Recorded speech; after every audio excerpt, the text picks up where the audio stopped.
Hello guys, so ayan nga, dumating na nga itong inflatable chair, jumping chair ng aking anak.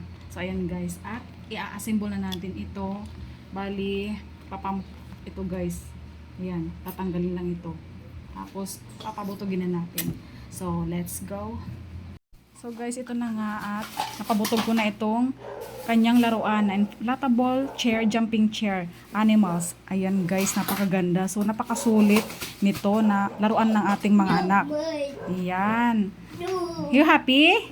Yeah! Oh, happy daw siya na may bago siyang laruan, may bago siyang toys na pagkakabisihan. So ayan guys, kung kayo naghahanap na ganyang toys, i-check out nyo na yan guys para din sa inyong mga anak para hindi kayo kulitin pag kayo may ginagawa at mayroon din silang pinagkakabisihan na toys na ganitong inflatable chair, animal chair. So ayan guys, napakaganda nito, napakasulit.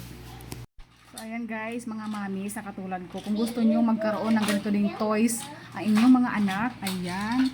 So, click my link below.